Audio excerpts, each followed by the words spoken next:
My husband's family called me a kept woman at their exclusive investment dinner, whispering that I was nothing more than a pretty decoration who contributed nothing of value to their prestigious financial empire. What they did not know was that I owned Metropolitan Trust Bank, the institution that held mortgages on every single property they considered their crowning achievements. By the time dessert was served, their condescending smirks would transform into expressions of shock and humiliation that would forever alter the dynamics of our family relationships. Before we jump back in, tell us where you're tuning in from, and if this story touches you, make sure you're subscribed, because tomorrow I've saved something extra special for you. Victoria Ashford adjusted the delicate pearl bracelet on her wrist as she sat in the passenger seat of her husband's Mercedes, watching the familiar landscape of Beacon Hill's prestigious financial district pass by the window. The October evening carried the crisp promise of New England autumn, and the golden light filtering through the car's tinted windows cast elegant shadows across her tailored navy dress. To any observer, Victoria appeared to be exactly what her husband's family believed her to be: a beautiful, well-dressed woman whose primary contributions to society involved charitable luncheons and interior decorating decisions. The reality was considerably more complex. Victoria Elena Ashford, née Castellanos, held degrees in economics from Harvard Business School and quantitative finance from the London School of Economics. She spoke 6 languages fluently, had completed advanced coursework in international banking regulations, and possessed an intuitive understanding of global financial markets that had been cultivated through 15 years of professional experience before her marriage. Yet for the past 8 years, she had maintained the carefully constructed facade of being nothing more than the devoted wife of Jonathan Ashford, heir to one of Boston's most established investment banking dynasties. The deception had been necessary for reasons that extended far beyond simple family politics. Victoria had learned early in her relationship with Jonathan that the Ashford family harbored deep-seated prejudices about women in finance, particularly women from backgrounds they considered inferior to their own social standing. Her Mexican-American heritage, despite her family's considerable wealth and her exceptional academic achievements, had been viewed as a liability by Jonathan's parents and siblings. They had grudgingly accepted her into their family's circle, only after concluding that her beauty and compliance made her an acceptable ornament for their ambitious son's public image. Jonathan himself remained largely unaware of his family's condescending attitudes toward his wife, or perhaps he chose to ignore them, because addressing the situation would require confronting uncomfortable truths about the people he loved and respected. He genuinely cared for Victoria and appreciated her intelligence, but he had never fully grasped the extent of her professional capabilities or the sacrifices she had made to maintain harmony within his family structure. Their marriage existed in a delicate equilibrium where Victoria's true nature remained carefully hidden to preserve relationships that mattered deeply to her husband. The Mercedes turned onto Commonwealth Avenue, approaching the exclusive private club where the monthly Ashford family investment dinner would take place. These gatherings had become a cornerstone of Victoria's married life. Events where Jonathan's relatives would discuss their various business ventures, investment strategies, and financial achievements while she listened politely and contributed only when asked direct questions about household management or social activities. The other family members treated these dinners as opportunities to demonstrate their financial acumen and business sophistication to one another, creating an atmosphere of competitive intellectualism that explicitly excluded Victoria from meaningful participation. Victoria had attended 47 of these monthly dinners over the past 4 years, maintaining her role as the quiet, supportive wife who smiled appropriately and asked innocent questions that allowed the men to elaborate on their business insights. She had mastered the art of appearing interested without seeming knowledgeable, engaged without being threatening, and supportive without being substantive. The performance required considerable self-discipline, particularly when family members made financial decisions that Victoria recognized as fundamentally flawed or discussed market opportunities they were approaching in ways that would likely result in significant losses. The irony of her situation had become increasingly apparent as Victoria observed the Ashford family's financial activities from her position of enforced invisibility. Jonathan's father, Richard Ashford, had built the family's reputation on conservative investment strategies that had worked well during previous decades, but were becoming increasingly inadequate for navigating contemporary market conditions. His older brother Marcus had expanded into real estate development without sufficient understanding of the regulatory and financing complexities involved in large-scale projects. His younger sister, Catherine, had launched a boutique investment fund that was hemorrhaging money due to poor risk assessment and inadequate due diligence procedures. Victoria watched these developments with the trained eye of someone who had spent years analyzing similar situations for institutional clients. But her insights remained unutilized, because sharing them would require revealing the professional background she had worked so diligently to conceal. The family's financial challenges were becoming more serious with each passing month. Yet they continued to make decisions based on outdated assumptions and incomplete information, while dismissing the one person among them who possessed the expertise necessary to help them navigate their difficulties successfully. The most frustrating aspect of Victoria's circumstances was her growing awareness that the Ashford family's condescending treatment of her was preventing them from accessing resources that could have transformed their financial situation. Victoria had not simply abandoned her career when she married Jonathan. She had redirected her professional activities into investments and business ventures that operated under carefully constructed corporate structures designed to maintain her anonymity. Over the past 8 years, she had built a diversified portfolio of holdings that generated substantial returns while remaining completely invisible to her husband's family. Victoria's most significant achievement during her years of supposed domestic inactivity had been the strategic acquisition of Metropolitan Trust Bank, a mid-sized regional institution that had been struggling with management transitions and regulatory challenges. Victoria had identified the bank as an undervalued asset with tremendous potential for growth under competent leadership. Through a series of carefully orchestrated transactions involving multiple corporate entities and international investment vehicles, she had gradually acquired controlling interest in the institution while remaining completely anonymous to both the bank's management and the broader financial community. The acquisition had required 3 years of patient maneuvering and substantial capital investment, but the results had exceeded Victoria's most optimistic projections. Under new management that Victoria had personally selected and coached, Metropolitan Trust Bank had become one of the most profitable and well-regarded financial institutions in the New England region. The bank's mortgage division, in particular, had experienced dramatic growth by offering competitive rates and innovative lending products that appealed to affluent professionals and business owners throughout the Boston metropolitan area. What made Victoria's ownership of Metropolitan Trust Bank particularly significant was the fact that the institution held mortgages on virtually every property owned by members of the Ashford family. Richard Ashford's primary residence, his vacation home in the Hamptons, and his commercial real estate investments were all financed through Metropolitan Trust Bank. Marcus Ashford's development projects relied heavily on construction loans and permanent financing provided by the institution. Catherine Ashford had refinanced her personal residence through the bank to access capital for her struggling investment fund. Even Jonathan had obtained the mortgage for their Beacon Hill townhouse through Metropolitan Trust Bank, though he remained unaware of his wife's connection to the institution. The irony of the situation was not lost on Victoria, as she prepared for another evening of being treated as an ornamental addition to the family's financial discussions. The people who dismissed her as a kept woman were, in fact, financially dependent upon institutions she controlled. Their mortgages, construction loans, and lines of credit were subject to terms and conditions that Victoria ultimately determined through her influence over the bank's lending policies. She held the power to significantly impact their financial security. Yet they treated her as if she possessed no understanding of business or finance whatsoever. Victoria had not pursued this position of hidden influence for vindictive purposes, but rather because she recognized genuine opportunities for profitable investment, while maintaining the domestic tranquility that mattered to her husband. She loved Jonathan deeply and respected his commitment to his family, even when that family treated her with subtle condescension and dismissal. Her financial activities represented a form of insurance against future uncertainties, while providing her with intellectual stimulation and professional satisfaction that her public role as a devoted wife could not supply. As the Mercedes approached the Union Club, Victoria reflected on the evening ahead and the delicate balance she would need to maintain between her public persona and her private knowledge. She would smile politely while listening to Richard Ashford explain investment strategies that she could improve significantly. She would nod approvingly while Marcus Ashford discussed development projects that she was actually financing through her bank.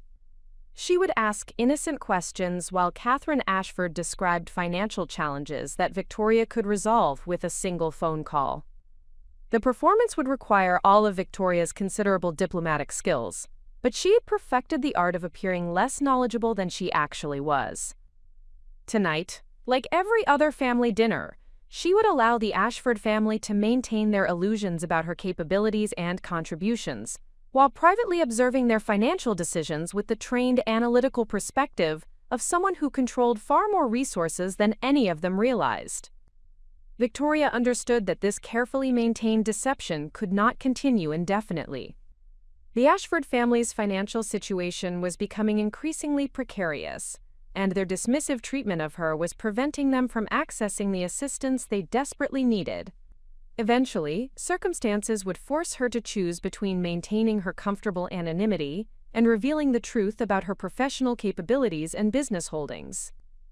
When that moment arrived, Victoria was confident that the family's perception of her would undergo a transformation that would permanently alter their relationships and force them to confront the reality of their assumptions and prejudices. The evening ahead would prove to be more significant than Victoria anticipated, though she could not yet foresee the specific events that would finally compel her to abandon her carefully constructed facade and demonstrate the true extent of her influence over their financial destinies. The Union Club's mahogany-paneled dining room had witnessed decades of significant financial discussions among Boston's most influential families, and tonight's gathering would follow the established traditions that had governed such meetings for generations. Crystal chandeliers cast warm light over tables set with fine china and sterling silver, creating an atmosphere of refined elegance that reflected the social status and financial achievements of the club's membership. Victoria had grown accustomed to these surroundings during her years of marriage to Jonathan, but she never forgot that her acceptance in these circles remained contingent upon maintaining the carefully constructed image of appropriate feminine compliance. Jonathan helped Victoria from her coat as they entered the private dining room where the extended Ashford family had gathered for their monthly investment review. The scene was achingly familiar, Richard Ashford holding court at the head of the table while discussing market conditions with the authority of someone whose opinions had been respected for decades, Marcus Ashford reviewing architectural drawings for his latest development project, and Catherine Ashford typing notes into her tablet while preparing to present her fund's quarterly performance report. The wives and girlfriends of the various family members occupied their customary positions as attentive listeners, whose primary responsibility involved asking questions that would allow the men to elaborate on their business insights. Victoria took her designated seat beside Jonathan and surveyed the faces of people who had come to represent a significant portion of her social world over the past 8 years. These were intelligent, accomplished individuals who had achieved genuine success in their respective fields. Yet their treatment of her revealed blindness to capabilities that existed outside their preconceived notions of appropriate gender roles and social hierarchies. Their dismissiveness was not born of malicious intent, but rather from cultural assumptions that had been reinforced throughout their lives by social structures that rewarded conformity to established patterns of behavior and relationship dynamics. Preparing and narrating this story took us a lot of time, so if you are enjoying it, subscribe to our channel, it means a lot to us. Now back to the story. The evening's conversation began with Richard Ashford's customary market analysis, delivered with the confident authority of someone whose investment advice had generated substantial returns for family members and close friends over many years. Victoria listened attentively while privately evaluating his insights through the analytical framework she had developed during her professional career, and refined through her subsequent business activities. Richard's analysis was competent but incomplete, missing several key factors that would significantly impact the investment opportunities he was recommending to the family. Victoria possessed information that could have enhanced Richard's investment strategy considerably, including insights derived from her bank's lending activities, her analysis of emerging market trends, and her understanding of regulatory changes that would affect various industry sectors.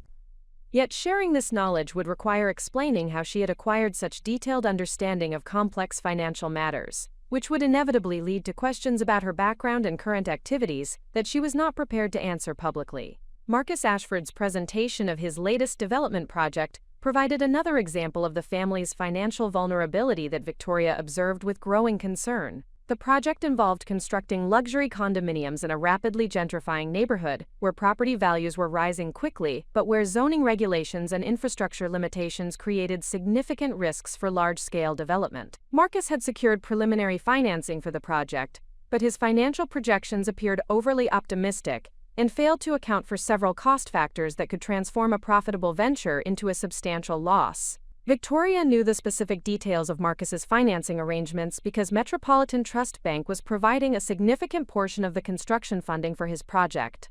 She had reviewed the loan applications personally and had insisted on conservative lending terms that would protect the bank's interests, even if the development encountered the problems she anticipated. Marcus remained unaware that his sister-in-law controlled the institution providing his financing, but Victoria's involvement gave her unique insights into both the project's potential and its vulnerabilities. Catherine Ashford's quarterly report on her boutique investment fund revealed the most serious financial challenges within the family structure.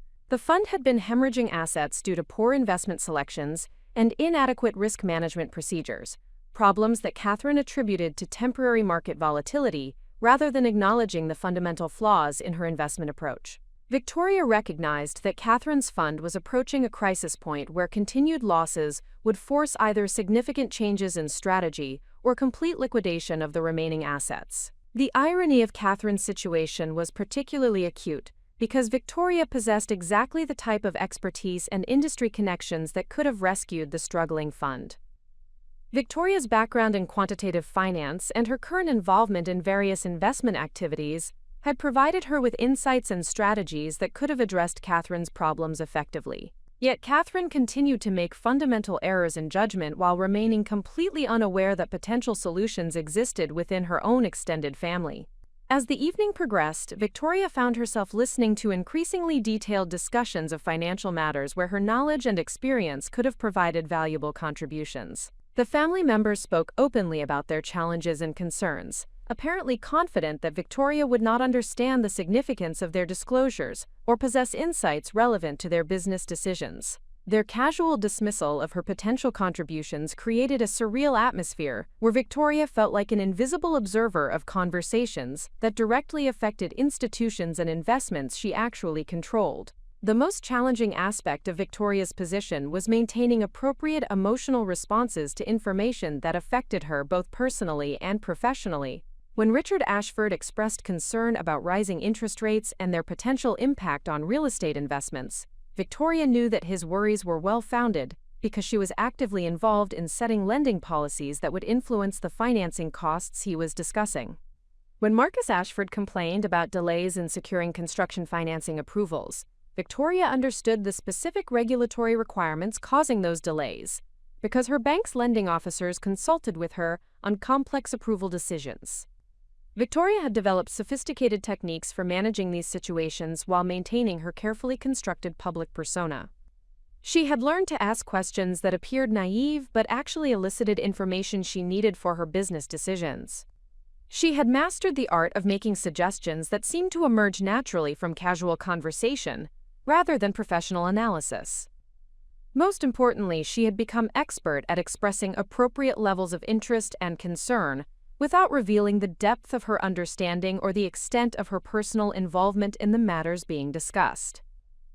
The psychological toll of maintaining this elaborate deception had grown increasingly difficult as Victoria's business activities expanded and her influence over the family's financial situation became more significant. She genuinely cared about the welfare of Jonathan's family members, even those who treated her dismissively, and she wanted to help them avoid the financial mistakes she could see them making. Yet providing effective assistance would require revealing the professional background and current business activities she had worked so carefully to conceal. Victoria's situation represented a complex web of personal relationships, business interests, and social expectations that had become increasingly difficult to navigate as the stakes involved continued to rise. Her love for Jonathan and her desire to maintain family harmony had initially justified the sacrifices required to maintain her public persona. But those same commitments were now preventing her from providing assistance that could benefit everyone involved.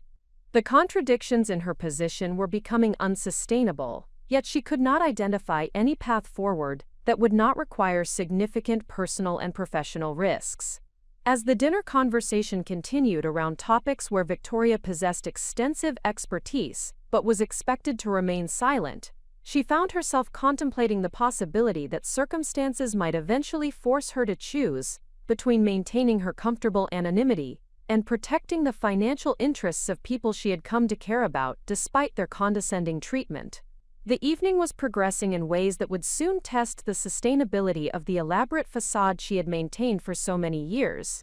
The mahogany grandfather clock in Victoria's private study chimed midnight, as she finally allowed herself to remove the carefully applied mask of pleasant compliance she had worn throughout another family dinner. The townhouse on Beacon Hill was silent, except for the soft hum of her encrypted computers processing the international financial transactions that had become the foundation of her hidden empire.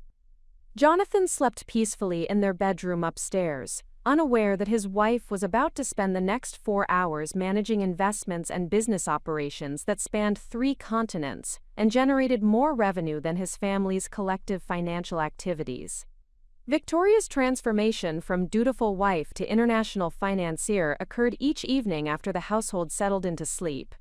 The persona she maintained during daylight hours required constant vigilance and careful performance, but these late-night sessions allowed her to exercise the analytical capabilities and strategic thinking that had once made her one of the most sought-after financial consultants in London's banking district.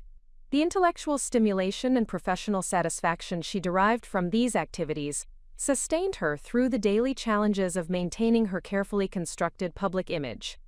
The private study that served as Victoria's command center had been designed to appear as nothing more than an elegant reading room, where she might pursue appropriate feminine interests, such as literature or charitable planning. The antique writing desk and floor-to-ceiling bookshelves created an atmosphere of refined domesticity that would satisfy any casual observer. Yet hidden behind the leather-bound classics were servers, monitors, and communication equipment that connected Victoria to financial markets, corporate boardrooms, and investment opportunities across the globe. Victoria's business operations had evolved organically from her initial frustration with the limited intellectual challenges available to her as Jonathan's wife. During the early years of their marriage, she had begun making modest investments using funds from her previous career savings, approaching each transaction as both a financial opportunity and a mental exercise that could preserve her analytical skills during her enforced professional hiatus. The success of these initial investments had encouraged her to pursue larger and more complex opportunities, gradually building a portfolio that required increasingly sophisticated management strategies. The acquisition of Metropolitan Trust Bank had represented the culmination of 3 years of patient planning and strategic maneuvering that demonstrated Victoria's evolution from individual investor to institutional player. She had identified the bank as an undervalued asset during her systematic analysis of regional financial institutions, recognizing that its struggles with management transitions and regulatory compliance masked fundamental strengths that could be leveraged for substantial growth under competent leadership. The acquisition process had required Victoria to navigate complex regulatory requirements while maintaining complete anonymity regarding her involvement in the transaction. She had established a network of corporate entities and investment vehicles that allowed her to accumulate shares gradually, without triggering disclosure requirements that would reveal her identity to either the bank's existing management or the broader financial community. The legal and financial complexity of these arrangements had tested every aspect of her professional expertise, while providing intellectual challenges that far exceeded anything available through her public role as Jonathan's supportive wife. Victoria's management of Metropolitan Trust Bank illustrated the depth of her strategic thinking and operational capabilities. Rather than simply acquiring the institution as a passive investment, she had developed comprehensive plans for improving its performance through enhanced lending practices, expanded service offerings, and technological upgrades that would position it for sustained growth in an increasingly competitive market environment. The bank's remarkable transformation from struggling regional institution to profitable market leader had been achieved through Victoria's careful selection and coaching of management personnel, who implemented her strategic vision while remaining unaware of her ultimate authority over their operations. The mortgage portfolio that had become central to Victoria's influence over the Ashford family represented only a small portion of Metropolitan Trust Bank's total assets. Yet it provided her with detailed insights into their financial circumstances and decision-making processes. Victoria had not actively pursued loans from Jonathan's family members, but their choice to refinance existing mortgages and secure new financing through her institution had created opportunities for her to monitor their financial health and assess the sustainability of their various business ventures. Richard Ashford's mortgage applications had revealed the concerning extent to which his investment strategies relied on leverage and refinancing rather than generating sustainable returns from underlying assets. His primary residence, vacation properties, and commercial investments were all encumbered with debt levels that left little margin for error if market conditions became unfavorable or if his income streams experienced disruption.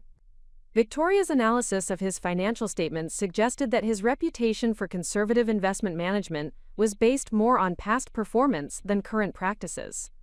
Marcus Ashford's construction loans provided Victoria with unprecedented access to the details of his development projects, including cost projections, timeline estimates, and market analysis that revealed significant gaps in his planning and risk assessment procedures. The luxury condominium project that had been the focus of discussion at the evening's family dinner was particularly problematic, with financing requirements that exceeded realistic revenue projections and development timelines that failed to account for regulatory approval processes and construction challenges that Victoria recognized from her analysis of similar projects.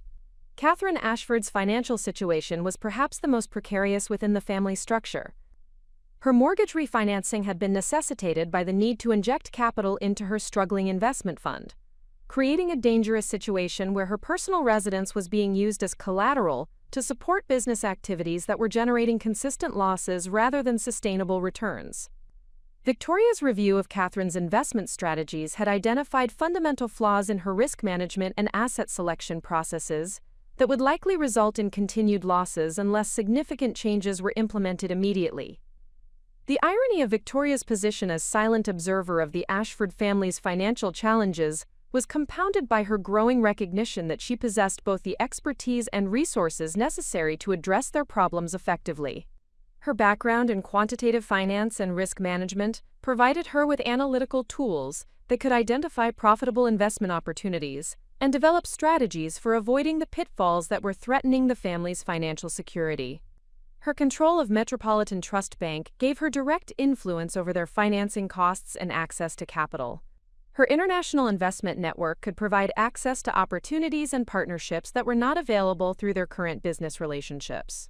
Yet Victoria's ability to provide assistance remained constrained by the elaborate deception she had constructed to maintain domestic harmony and social acceptance within Jonathan's family circle. Any attempt to offer meaningful financial advice or business insights would inevitably raise questions about how she had acquired such detailed knowledge of complex investment matters. The expertise she displayed would need to be explained in ways that were consistent with her public persona as someone whose primary interests involved household management and social activities rather than international finance and corporate strategy. Victoria's frustration with these limitations had intensified as she observed the family making increasingly poor financial decisions while dismissing her potential contributions. During family dinners and social gatherings, she would listen to discussions of investment opportunities that she recognized as fundamentally flawed, or market analyses that ignored critical factors that would determine success or failure. Her attempts to ask innocent questions or make subtle suggestions were either ignored entirely or dismissed as the naive inquiries of someone who could not possibly understand the complexities of serious business decisions. The psychological toll of maintaining her dual existence had grown more challenging as Victoria's business operations expanded and her influence over significant financial institutions increased. The contrast between her daytime role as decorative wife and her nighttime responsibilities as international financier created cognitive dissonance that required constant mental discipline to manage effectively. She had developed sophisticated techniques for compartmentalizing these different aspects of her identity, but the emotional strain of suppressing her professional capabilities during social interactions had become increasingly difficult to sustain. Victoria's commitment to protecting her marriage and maintaining family relationships had motivated her initial decision to conceal her business activities, but those same motivations were now preventing her from providing assistance that could benefit everyone involved. Jonathan genuinely loved and respected her, yet he remained unaware of the extent of her professional capabilities and business achievements. His family members cared about her welfare in their own limited way, yet their condescending assumptions about her intelligence and capabilities prevented them from recognizing her potential value as an advisor and collaborator. The financial intelligence Victoria gathered through her various business operations provided her with insights into market trends and investment opportunities that could have enhanced the Ashford family's financial performance significantly. Her analysis of international banking regulations, emerging market conditions, and technological disruptions in financial services revealed opportunities and threats that were not apparent to investors who relied solely on traditional information sources and analytical methods. Her network of professional relationships with institutional investors, regulatory officials, and industry experts could provide access to deals and partnerships that would be otherwise unavailable to individual investors operating independently. Victoria's overnight sessions in her private study had evolved into comprehensive strategic planning activities that addressed both her personal business interests and her growing concern about the Ashford family's financial trajectory. She had developed detailed analyses of each family member's investment portfolio, identifying specific risks and opportunities that could be addressed through relatively modest changes in strategy and asset allocation. She had prepared recommendations for improving their collective financial performance through coordinated investment activities and shared resources that would reduce individual risks while enhancing overall returns. These strategic plans remained locked in encrypted files on Victoria's personal servers, unutilized because implementing them would require revealing the professional background and current business activities she had worked so diligently to conceal. The solutions to the family's financial problems existed within their own household, yet cultural assumptions and social expectations prevented those solutions from being recognized or implemented. As Victoria concluded another late-night session of international financial management and prepared to transform herself back into the compliant wife expected by Jonathan's family, she contemplated the increasingly unsustainable nature of her carefully constructed deception. The Ashford family's financial challenges were becoming more serious. With each passing month, their dismissive treatment of her was preventing them from accessing assistance they desperately needed, and her own business operations were reaching a scale that would eventually require more direct involvement in public financial activities. The convergence of these factors suggested that Victoria would soon be forced to choose between maintaining her comfortable anonymity and revealing the truth about her professional capabilities and business holdings. When that moment arrived, the shock of discovery would fundamentally alter every relationship within the extended family structure, forcing all parties to confront the reality of their assumptions and the consequences of their dismissive attitudes toward her potential contributions. Victoria understood that her carefully maintained facade could not continue indefinitely, yet she could not predict the specific circumstances that would eventually compel her to abandon her comfortable invisibility and demonstrate the true extent of her influence over their collective financial destinies. The morning sun filtered through the tall windows of Victoria's breakfast room as she reviewed the overnight financial reports that had arrived from her international business operations. The routine analysis of market movements and portfolio performance should have provided its customary sense of professional satisfaction, yet the documents spread across her mahogany table carried news that would fundamentally alter her carefully maintained equilibrium between public persona and private empire. Metropolitan Trust Bank's quarterly risk assessment report contained information that made Victoria's stomach tighten with apprehension. The Ashford family's collective debt exposure had reached critical levels that threatened both their individual financial security and the bank's regulatory compliance requirements. Marcus Ashford's construction project had encountered significant cost overruns and regulatory delays that would require an additional $12 million in financing to avoid default. Catherine Ashford's investment fund had suffered catastrophic losses that would force immediate liquidation unless emergency capital could be secured within 30 days. Richard Ashford's leveraged investment portfolio faced margin calls that could trigger forced asset sales at substantial losses if market volatility continued at current levels. The convergence of these financial crises presented Victoria with an impossible dilemma that she could no longer resolve through careful observation and discreet management from her position of hidden influence. Her dual role as silent family member and controlling stakeholder in their financial destinies had created conflicts of interest that were rapidly becoming unsustainable. The bank's fiduciary responsibilities to its depositors and regulatory obligations required decisive action to protect institutional assets from excessive risk exposure, yet such actions would inevitably harm the financial interests of people Victoria genuinely cared about, despite their condescending treatment of her capabilities. Victoria's analysis of the family's financial statements revealed the extent to which their individual problems had become interconnected through complex patterns of cross-guarantees, shared collateral arrangements, and joint investments that amplified risks across the entire family structure.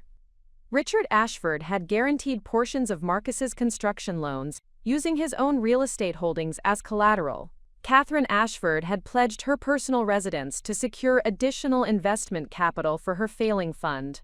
Jonathan had co-signed certain obligations to help his sister during previous financial difficulties, creating potential liability for debts he might not even realize he had assumed.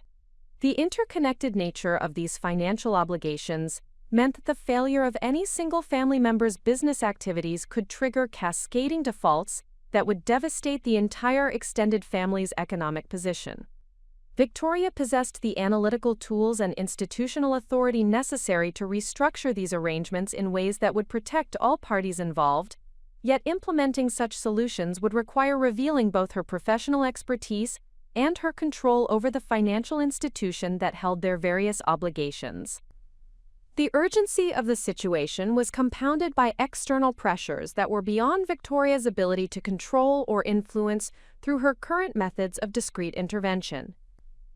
The construction project that Marcus had been developing was subject to municipal financing requirements that mandated completion within specified timeframes or risk forfeiture of development rights worth millions of dollars.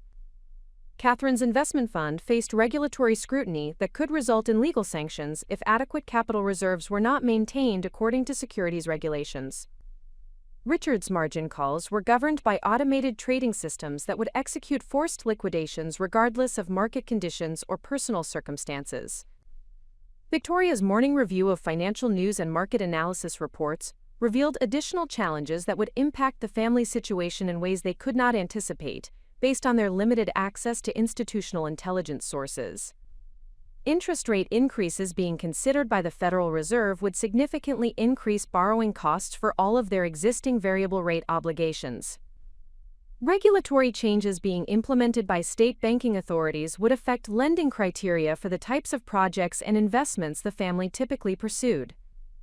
International market disruptions were creating volatility in asset classes where the family maintained substantial positions. The information asymmetry between Victoria's comprehensive understanding of these developing threats and the family's incomplete awareness of the challenges they faced created ethical obligations that transcended her personal preferences for maintaining comfortable anonymity. Her professional training and experience had taught her that fiduciary responsibilities required acting in the best interests of all stakeholders, even when such actions involved personal sacrifice or professional risk.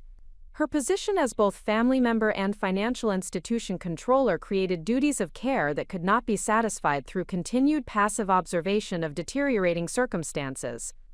Victoria's contemplation of potential solutions to the family's financial crisis revealed that effective intervention would require resources and expertise that extended well beyond conventional banking services or traditional investment advice.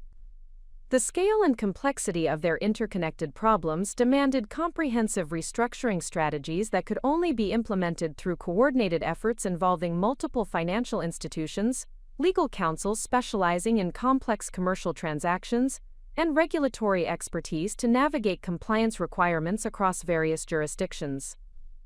The irony of the situation was that Victoria possessed exactly the network of professional relationships and institutional resources necessary to orchestrate such comprehensive solutions. Yet accessing these capabilities would require abandoning the carefully constructed facade that had defined her marriage and family relationships for nearly a decade. The revelation of her true professional background and current business holdings would shock Jonathan and his family members in ways that could fundamentally alter their personal relationships, regardless of the positive financial outcomes such disclosure might generate.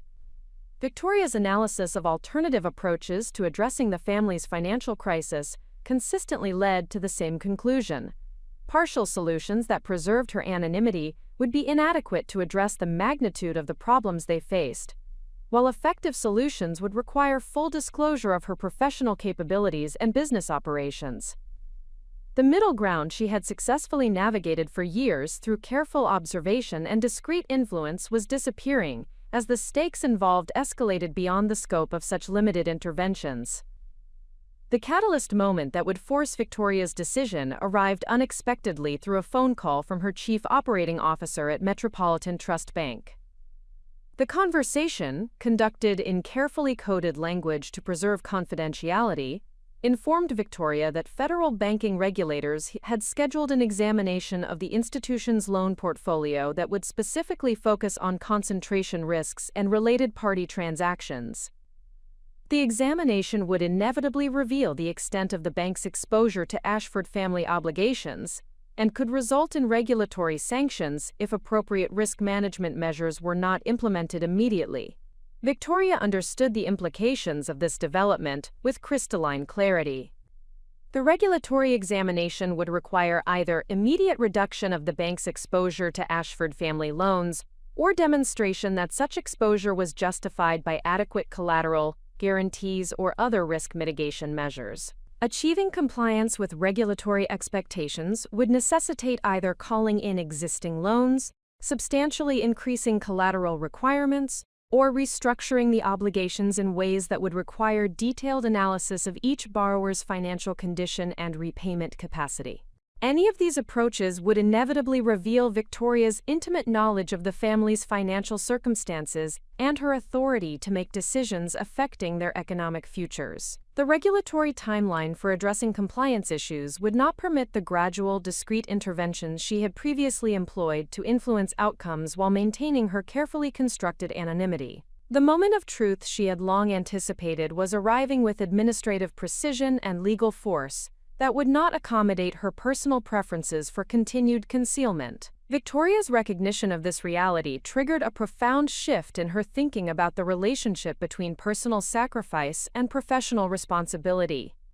The comfortable equilibrium she had maintained between her public role as supportive wife and her private identity as international financier had been predicated on the assumption that she could serve both functions effectively without compromising either commitment. The current crisis demonstrated that such balance was ultimately unsustainable when the stakes involved exceeded the scope of discreet intervention. The choice Victoria now faced was not simply between revelation and concealment, but between accepting responsibility for her ability to help people she cared about, or allowing those relationships to suffer consequences she had the power to prevent. The skills, resources, and institutional authority she had developed during her years of careful preparation had reached the point where they could no longer remain hidden if they were to serve their ultimate purpose of protecting and advancing the interests of those she loved. Victoria's contemplation of this decision was interrupted by the sound of Jonathan's footsteps on the stairs as he prepared to leave for his office. The normalcy of their morning routine provided a stark contrast to the magnitude of the choices she would need to make in the coming days.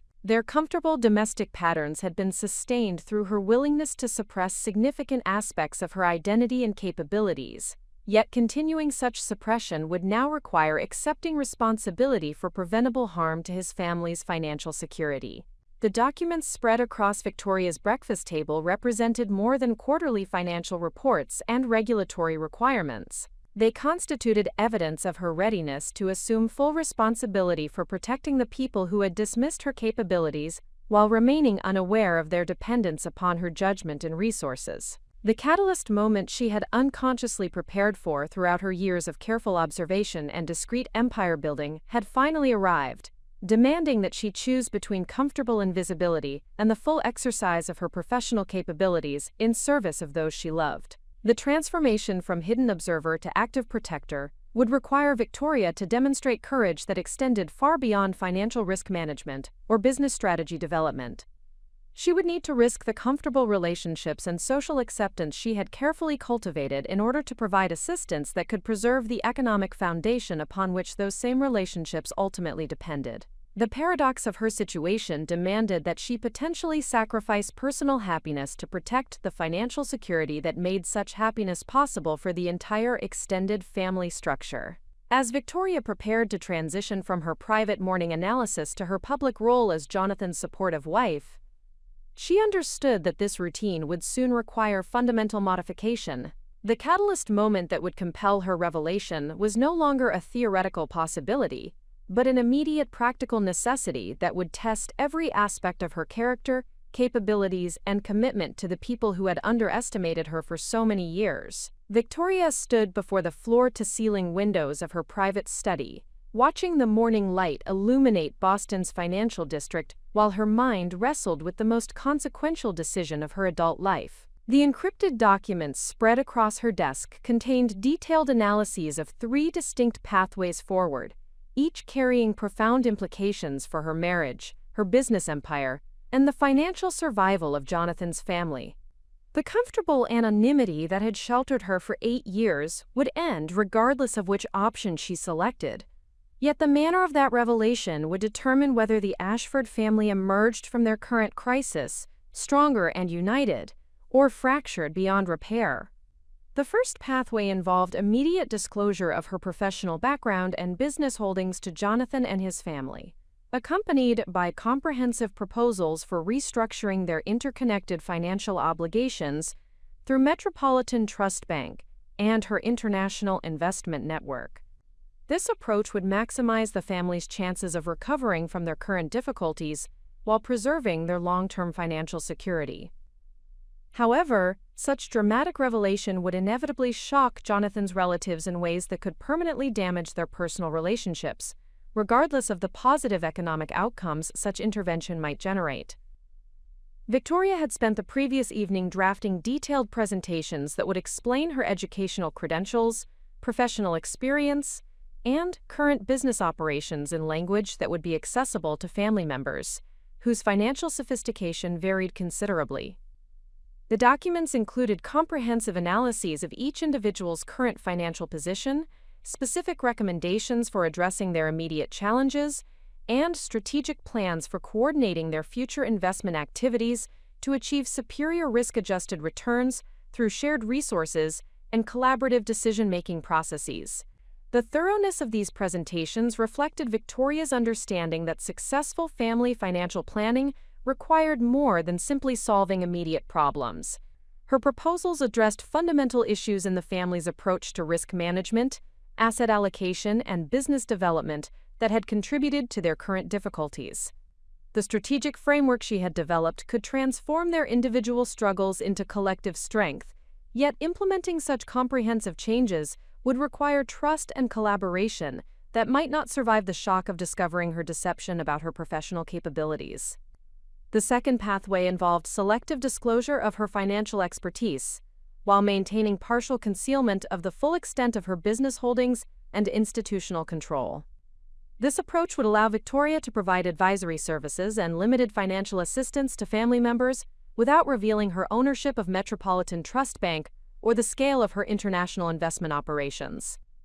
Such graduated revelation might preserve family relationships while addressing their most urgent financial needs, though it would necessarily limit the scope of assistance she could provide.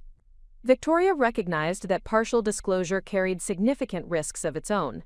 Family members who discovered that she possessed extensive financial knowledge might reasonably question why she had concealed such capabilities for years, potentially leading to deeper inquiries that would eventually reveal the full extent of her business activities.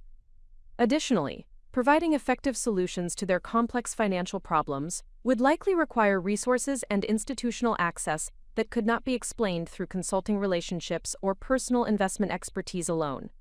The third pathway involved maintaining her current anonymity while orchestrating solutions through seemingly independent third parties and institutional intermediaries. Victoria could potentially address the family's financial crisis through coordinated actions by Metropolitan Trust Bank, her investment funds, and her network of professional relationships without directly revealing her control over these resources. Such an approach would preserve her comfortable domestic arrangements, while ensuring that Jonathan's family received the assistance they needed to recover from their current difficulties. However, Victoria's analysis of this option revealed fundamental ethical and practical problems that made it unsuitable for addressing the current crisis. The scale and urgency of the family's financial problems required coordinated responses that could not be effectively implemented through indirect influence and discreet interventions. Moreover, her fiduciary responsibilities as a financial institution controller required transparency in related party transactions that would eventually expose her involvement regardless of her initial attempts at concealment. Victoria's contemplation of these alternatives was complicated by her deep understanding of the psychological and social factors that would influence family members' reactions to any revelation of her true circumstances. Jonathan's parents had invested decades in maintaining their position within Boston's financial establishment, where social status depended heavily on perceived expertise and professional accomplishment. Discovering that their son's wife possessed superior financial knowledge and controlled institutions that influenced their economic security would challenge fundamental assumptions about competence, authority, and family hierarchy that had governed their relationships for generations. Marcus Ashford's reaction would likely be particularly complex, given his role as the family's real estate development expert and his current dependence on construction financing from Victoria's bank. Learning that his sister-in-law had been evaluating his project proposals and monitoring his financial performance while maintaining a facade of domestic ignorance would almost certainly generate feelings of humiliation and betrayal that could permanently damage their personal relationship, even if her intervention ultimately saved his business ventures from failure. Catherine Ashford presented perhaps the greatest challenge in terms of managing family dynamics following any disclosure of Victoria's professional background.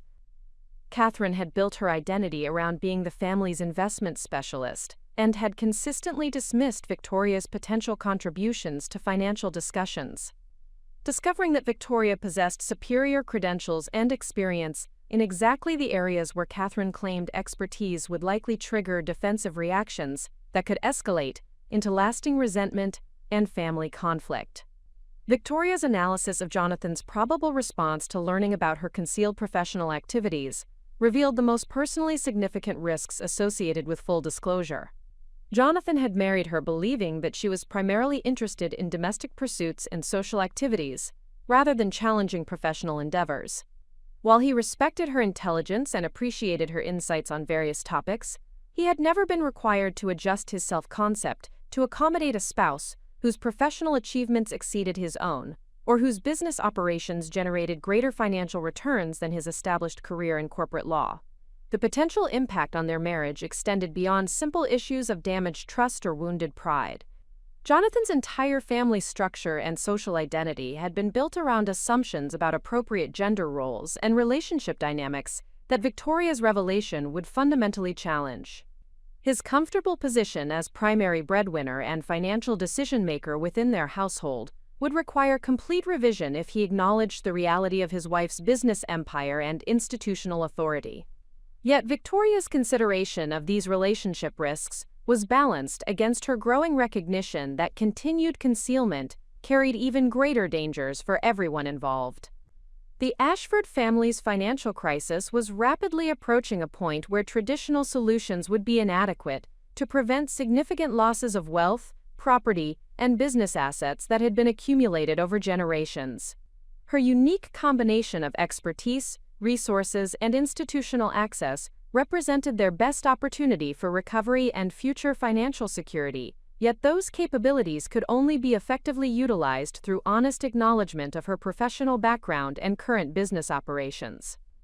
Victoria's decision-making process was further complicated by her understanding of the broader social and economic implications of her choice. The financial difficulties facing Jonathan's family were not unique within their social circle or economic class. Many established families were struggling to adapt traditional investment approaches to contemporary market conditions, regulatory requirements, and technological disruptions that demanded new forms of expertise and institutional relationships. Victoria's successful navigation of these challenges had positioned her to provide leadership and guidance that could benefit not only her immediate family but also their broader community of friends and business associates. The prospect of assuming such a public leadership role both excited and intimidated Victoria.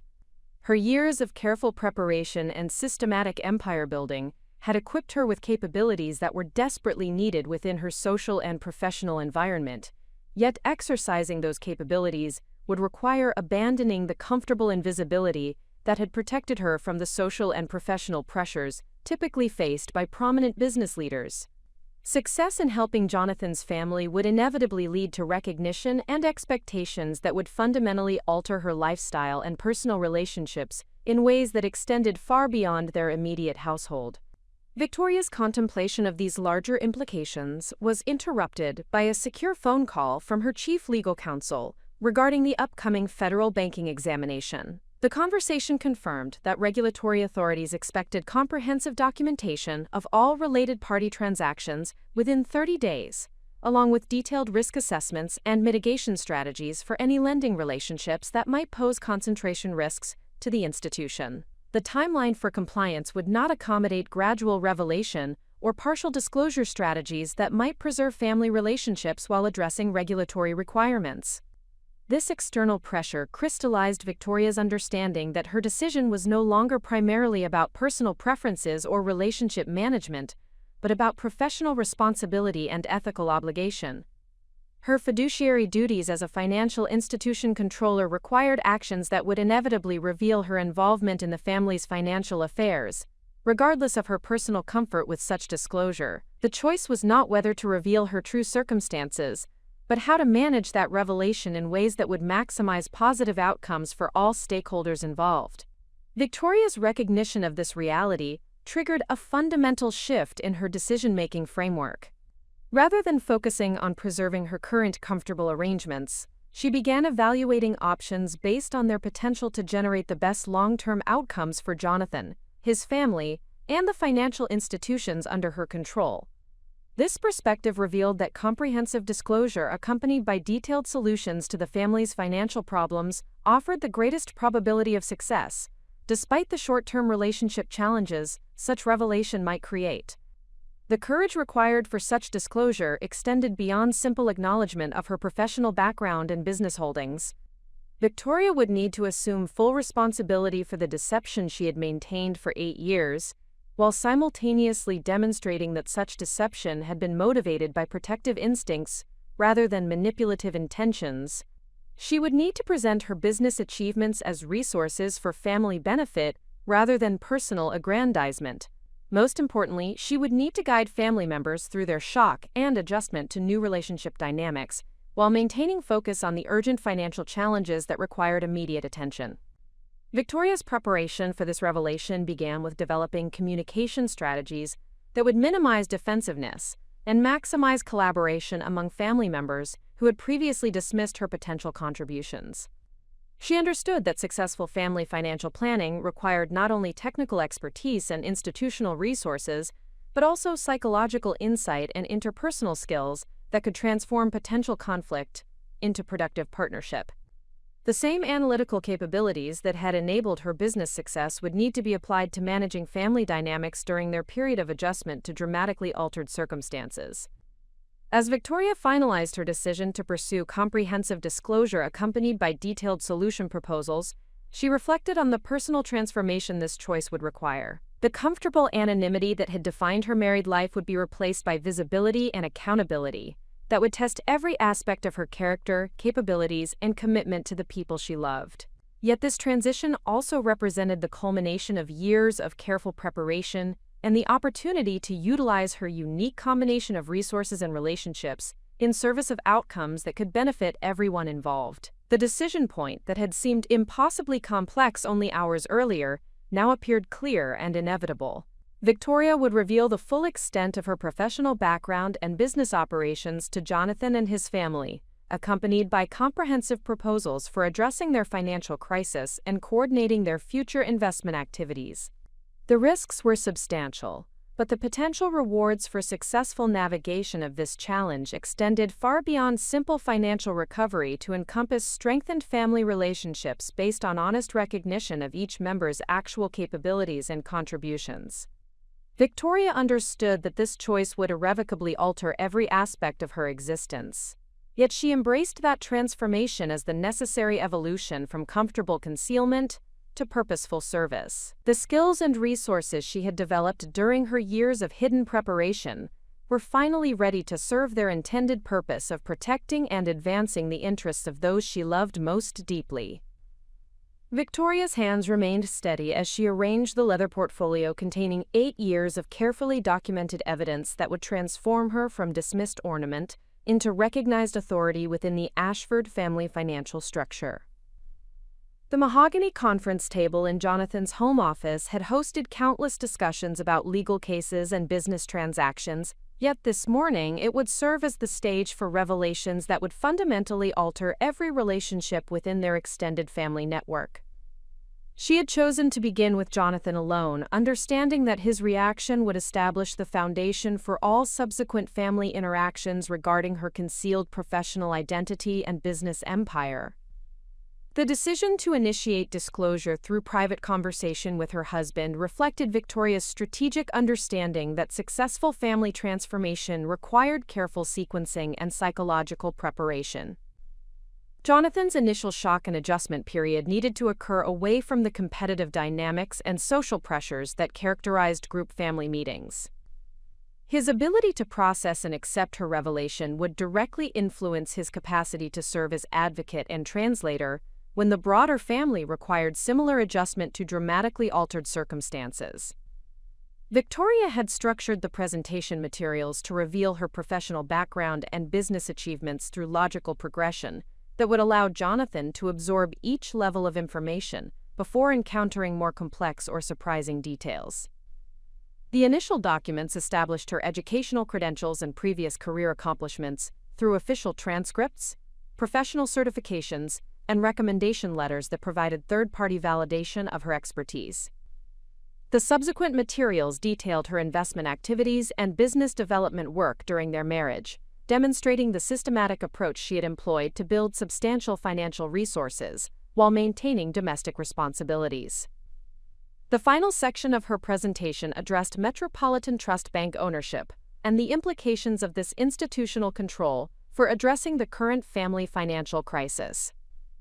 Victoria had prepared detailed analyses of each family member's outstanding obligations, specific recommendations for restructuring their debt arrangements, and comprehensive strategies for coordinating their future investment activities to achieve superior returns through shared resources and collaborative decision-making processes. The thoroughness of these materials would demonstrate both her intimate knowledge of their financial circumstances and her commitment to using that knowledge for collective benefit rather than personal advantage. Jonathan's arrival at his home office occurred precisely at the appointed time, reflecting the punctuality and professional discipline that had characterized his successful legal career. Victoria observed his expression as he noticed the unusual formality of her presentation setup, recognizing the subtle shift from casual domestic interaction to serious business discussion that her preparations had created. His willingness to engage with whatever proposal she intended to present would determine whether their marriage could successfully incorporate the professional partnership that her revelation would make possible. Victoria began her disclosure with carefully chosen words that acknowledged the unprecedented nature of their conversation while establishing her commitment to complete honesty regarding circumstances she had previously concealed. She explained that her decision to maintain professional anonymity during their marriage had been motivated by protective instincts rather than deceptive intentions, emphasizing her desire to preserve family harmony and social relationships that mattered deeply to Jonathan.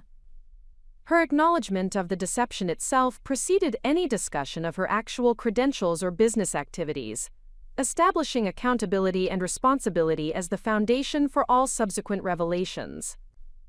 Jonathan's initial reaction combined surprise, confusion, and hurt, in proportions that Victoria had anticipated, based on her understanding of his personality and their relationship dynamics.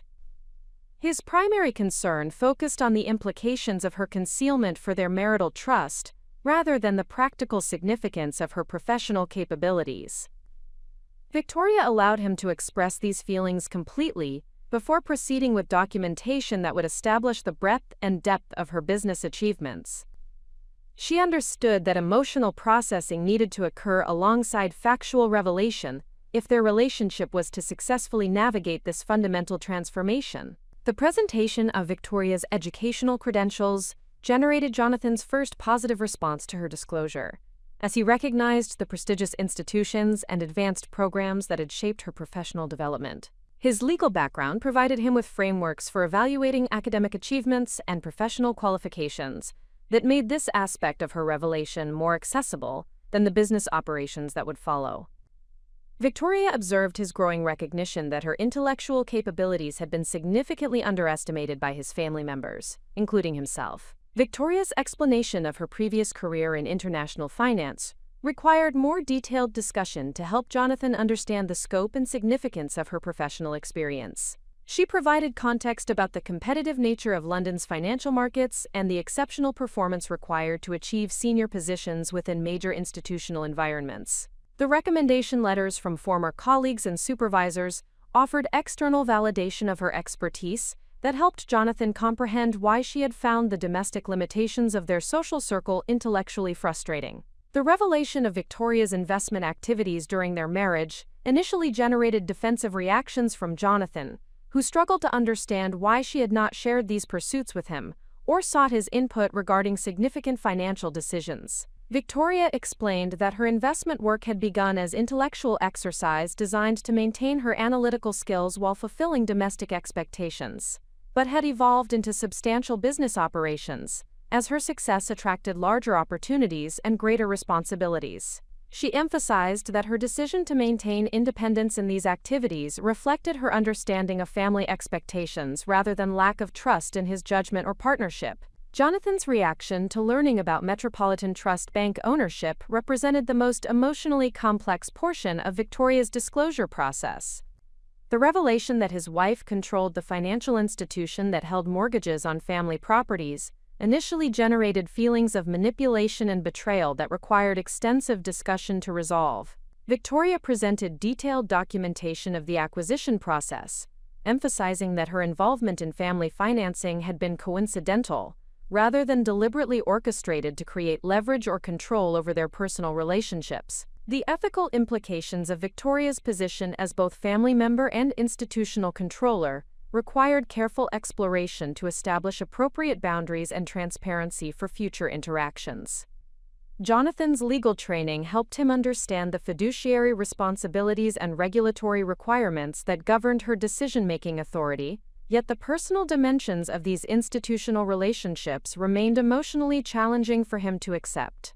Victoria acknowledged these concerns while explaining how regulatory pressures had made continued concealment impossible, regardless of her personal preferences for maintaining comfortable anonymity. Victoria's presentation of specific solutions to the current family financial crisis helped shift Jonathan's focus from past deceptions to future opportunities for collaborative problem-solving. The comprehensive analyses she had prepared demonstrated both her intimate knowledge of each family member's circumstances and her commitment to using that knowledge for collective benefit. Jonathan recognized that her unique combination of expertise, resources, and institutional access represented their best opportunity for addressing problems that had seemed intractable through conventional approaches. The detailed restructuring proposals Victoria had developed required extensive explanation to help Jonathan understand the technical and strategic considerations involved in coordinating multiple family members' financial obligations. Her recommendations addressed not only immediate crisis resolution, but also long-term improvements in their collective approach to risk management, asset allocation, and business development. Jonathan's growing appreciation for the sophistication of her strategic thinking helped him begin to envision how their marriage could incorporate professional partnership alongside personal relationship. Jonathan's initial resistance to the scope and complexity of Victoria's business operations gradually transformed into recognition of the extraordinary capabilities she had developed while maintaining her role as supportive wife. His understanding of her daily routine required complete revision as he learned about the international communications, strategic planning, and operational management activities she conducted during her supposed leisure time. The discipline and dedication required to maintain such extensive professional responsibilities while fulfilling domestic expectations earned his respect and admiration. The most challenging aspect of Victoria's disclosure involved helping Jonathan understand how his family's dismissive treatment of her capabilities had prevented them from recognizing resources that could have addressed their financial problems much earlier. She presented this information carefully to avoid generating defensive reactions while establishing the need for fundamental changes in family dynamics if her assistance was to be effective. Jonathan's recognition of his own participation in underestimating his wife's potential contributions created personal accountability that would be essential for successful family transformation. Victoria's presentation concluded with specific timelines and action plans for addressing the regulatory examination requirements and family financial crisis simultaneously. She emphasized that successful implementation would require coordination and collaboration among all family members, with Jonathan serving as primary liaison and advocate during their adjustment period. The urgency of external pressures made immediate action necessary, yet the complexity of required changes demanded careful management to preserve family relationships while achieving essential financial objectives. Jonathan's response to the complete revelation demonstrated the emotional maturity and professional judgment that had attracted Victoria to him initially and sustained their marriage through 8 years of carefully maintained deception. His ability to process shock and hurt while recognizing the practical necessities of their current situation reflected character strengths that would be essential for guiding his family through their coming adjustment period. Victoria observed with relief and gratitude that the foundation of their relationship remained strong enough to support the dramatic expansion of partnership and collaboration that her revelation would require. The success of this initial disclosure provided Victoria with confidence that subsequent family conversations could achieve similar positive outcomes, despite the greater complexity of group dynamics and competitive relationships. Jonathan's commitment to serving as advocate and translator during broader family discussions would be crucial for managing the shock and resistance that other family members would inevitably experience upon learning about her concealed professional background and institutional authority. Victoria understood that this first step represented only the beginning of a comprehensive transformation process that would test every aspect of her leadership capabilities and interpersonal skills. The technical challenges of restructuring family financial obligations would prove straightforward compared to the psychological and social adjustments required to establish new relationship dynamics based on honest recognition of each member's actual capabilities and contributions. Yet her successful navigation of Jonathan's initial reaction demonstrated that courage and transparency could indeed transform potential conflict into productive partnership, when approached with appropriate preparation and genuine commitment to collective benefit. Victoria recognized that her successful disclosure to Jonathan represented merely the foundational step in a complex process of family transformation that would require sophisticated understanding of group psychology, strategic communication, and crisis management under intense emotional pressure. The week following her initial revelation to her husband became an intensive period of preparation and skill development, as she adapted her business management expertise to the unique challenges of restructuring entrenched family dynamics, while simultaneously addressing urgent financial obligations that could not await resolution of interpersonal conflicts. The complexity of managing simultaneous personal and professional transformations demanded capabilities that extended beyond Victoria's existing skill set, despite her extensive experience in corporate restructuring and institutional management. Family systems operated according to psychological and social principles that differed significantly from business organizations, where authority structures and performance metrics provided clear frameworks for decision-making and conflict resolution. The Ashford family's relationships had been shaped by decades of shared history, established hierarchies, and emotional investments that would influence their reactions to her revelations in ways that could not be predicted through conventional analytical methods.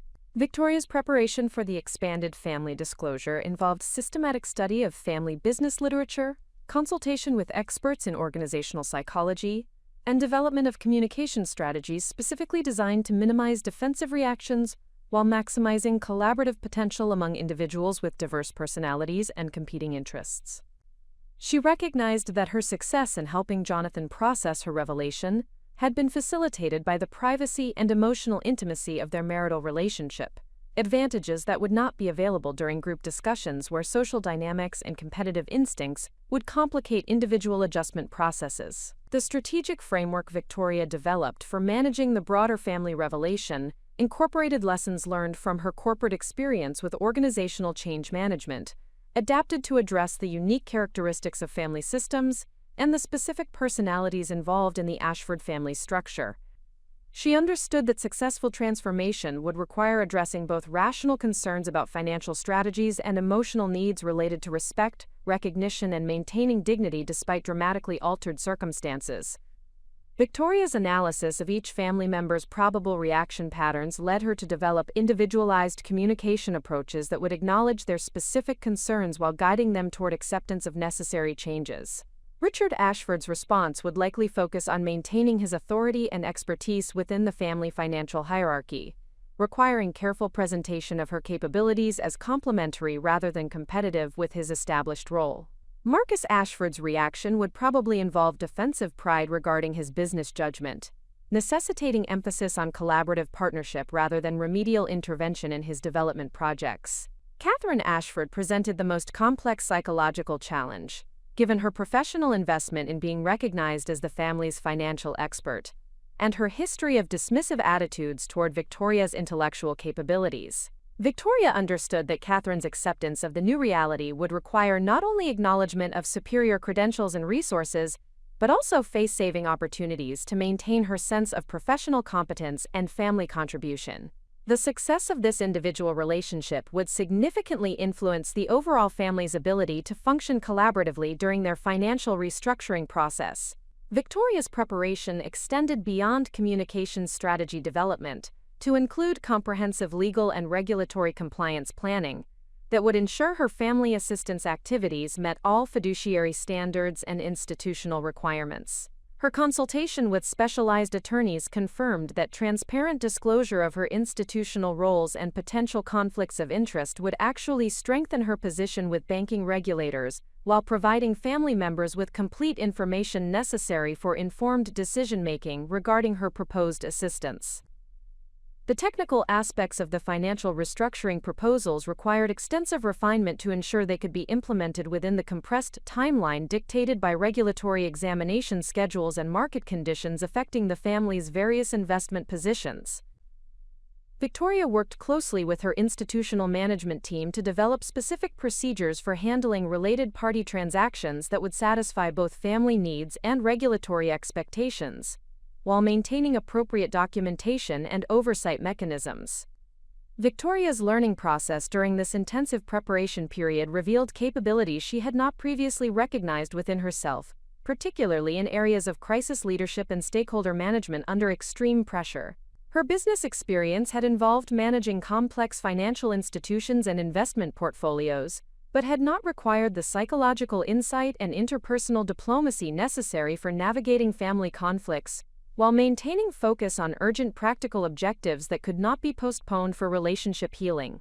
The development of presentation materials for the family disclosure required balancing technical accuracy with emotional accessibility, ensuring that complex financial concepts could be understood by family members with varying levels of business sophistication, while maintaining the analytical rigor necessary for informed decision-making. Victoria created multiple versions of each analysis, ranging from high-level summaries suitable for initial discussion to detailed technical documentation that could support implementation planning for family members who required comprehensive understanding of proposed strategies. Victoria's consultation with family business specialists provided valuable insights into the psychological dynamics that typically accompany revelations of hidden wealth or capabilities within established family systems. She learned that successful integration of previously unknown resources often required structured processes for acknowledging past misunderstandings, establishing new communication patterns, and developing collaborative decision-making procedures that honored existing relationships while incorporating expanded capabilities and responsibilities. The timeline pressures created by external regulatory and market forces required Victoria to accelerate her learning curve regarding family intervention strategies while simultaneously managing her existing business operations and maintaining the public appearances necessary to preserve family relationships during the transition period.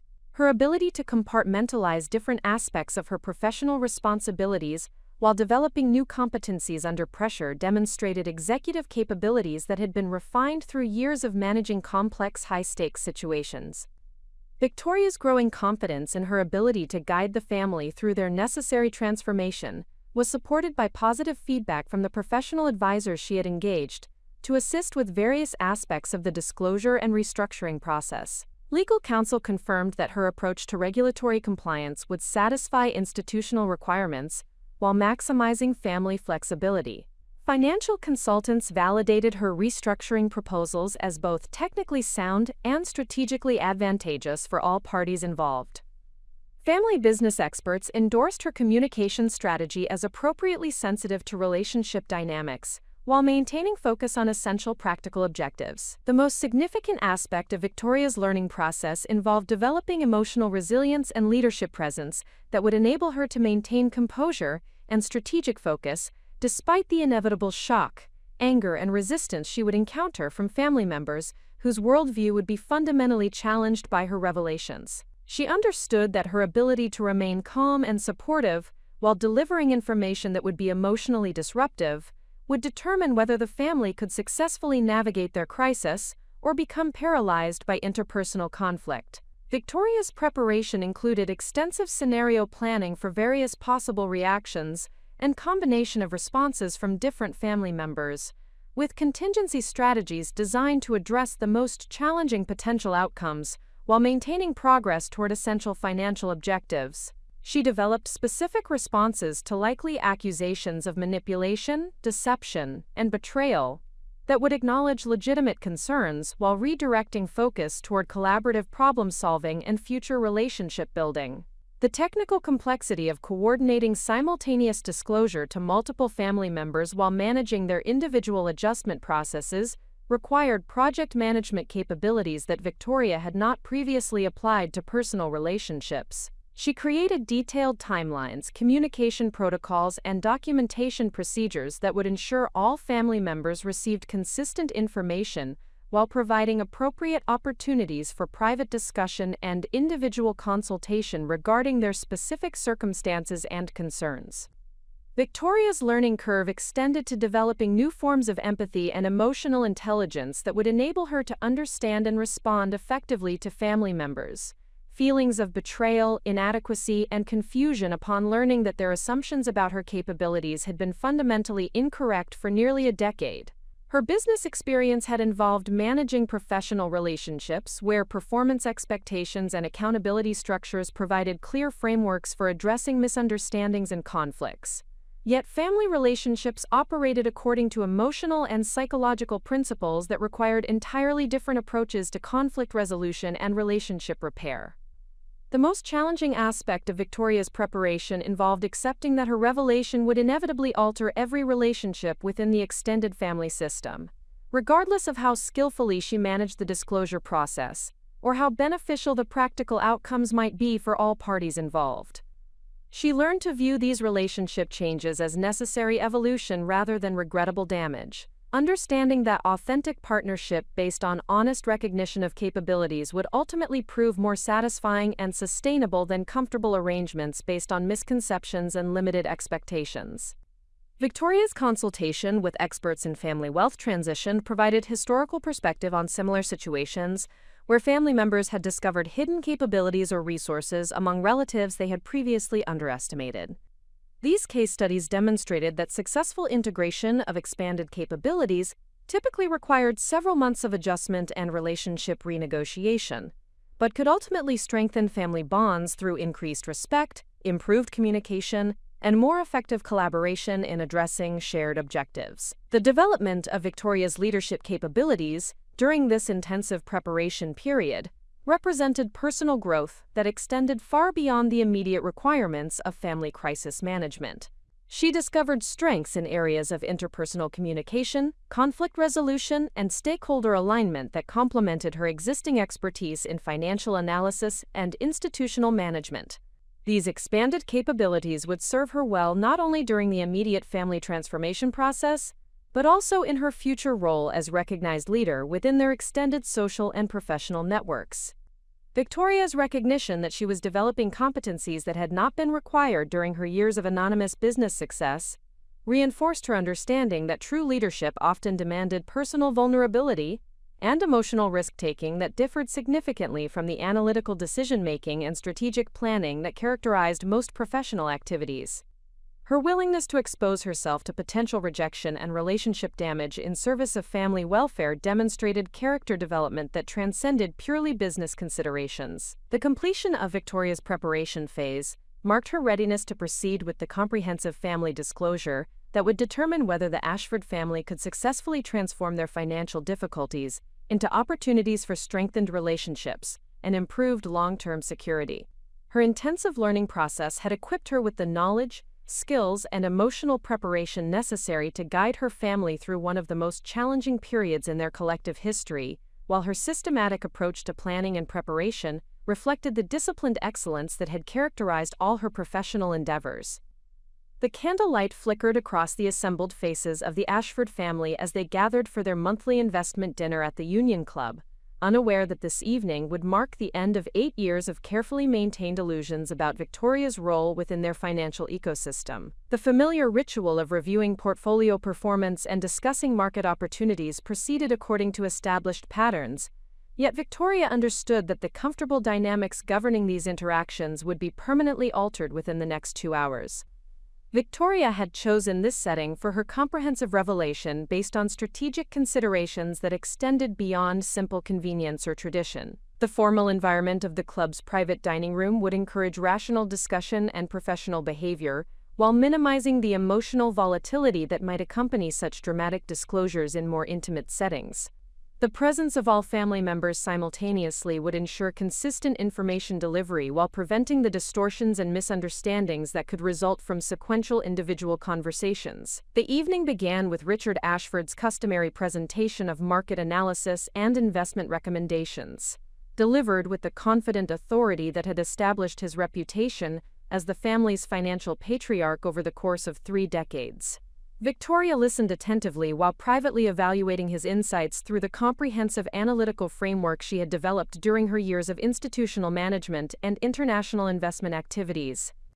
The gaps and limitations in his analysis were apparent to her trained perspective, yet she maintained the polite interest expected from someone whose understanding of such matters was presumed to be superficial. Marcus Ashford's presentation of his current development project followed the familiar pattern of optimistic projections and enthusiastic marketing rhetoric that had characterized his business communications throughout Victoria's experience with the family.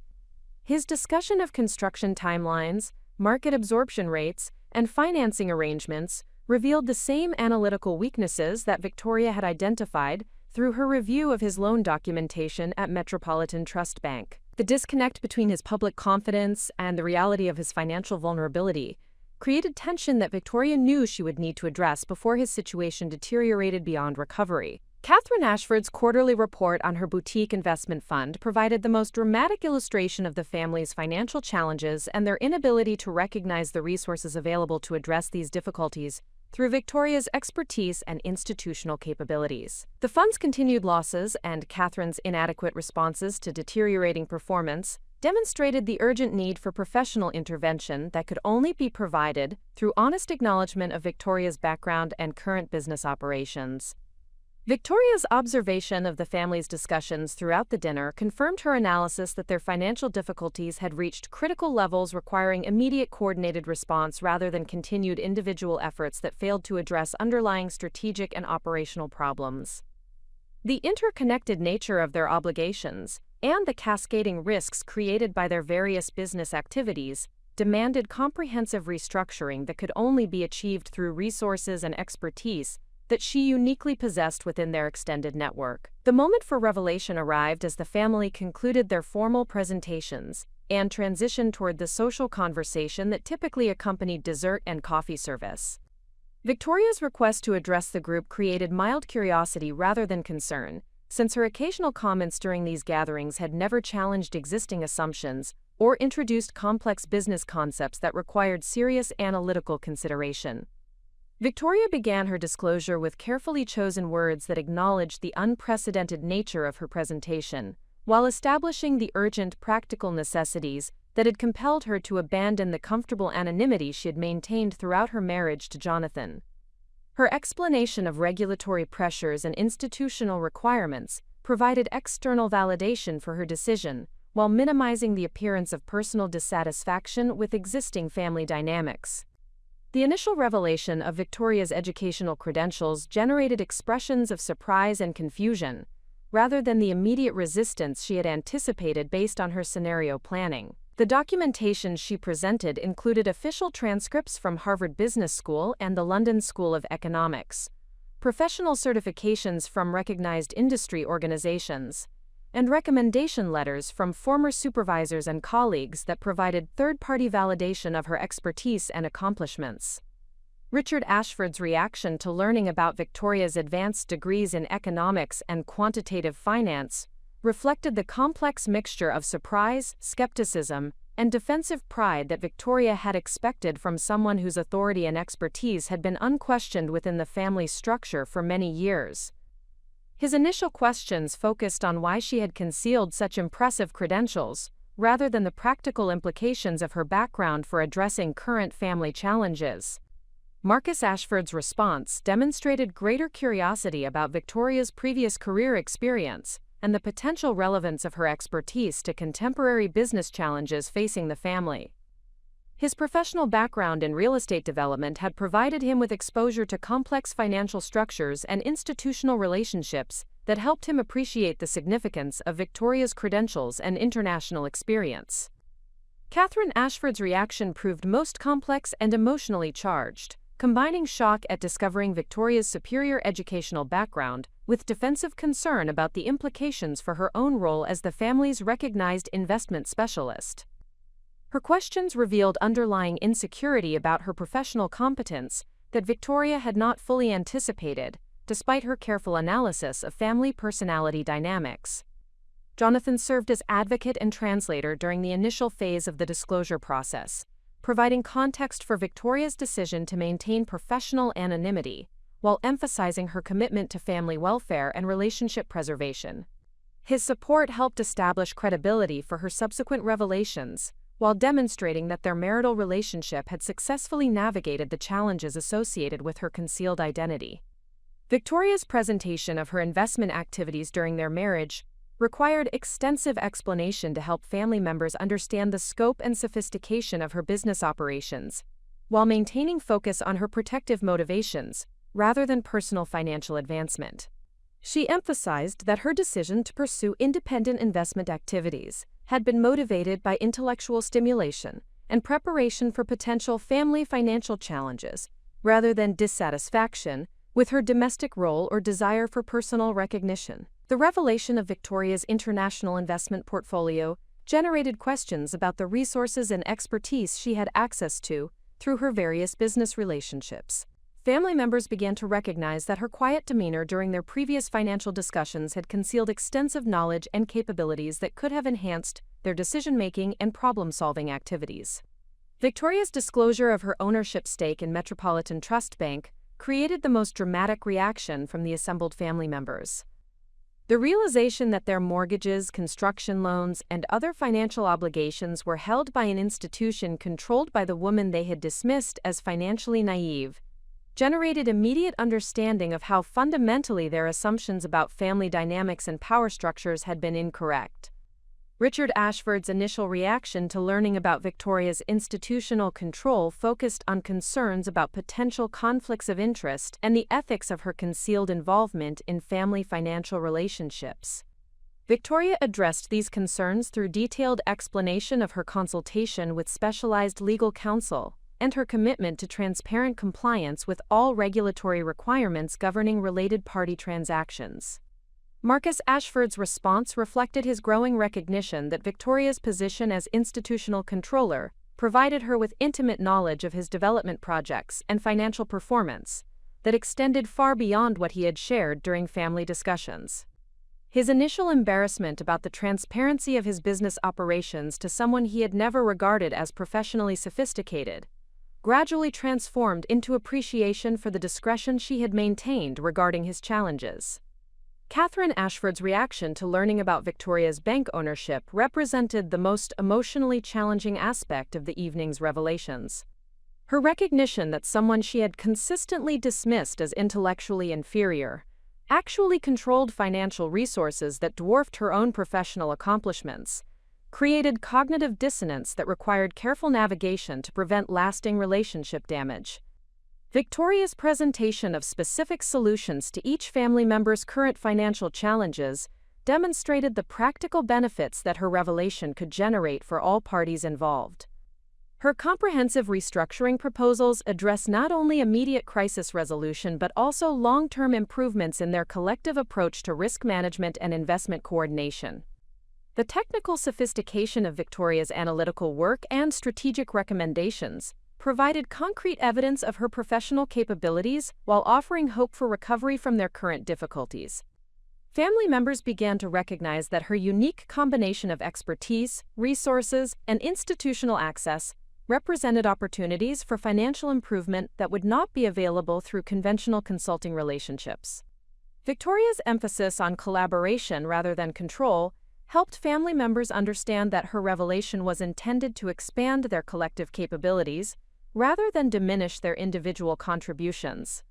She presented herself as additional resource and advisor rather than replacement for their existing expertise and decision-making authority.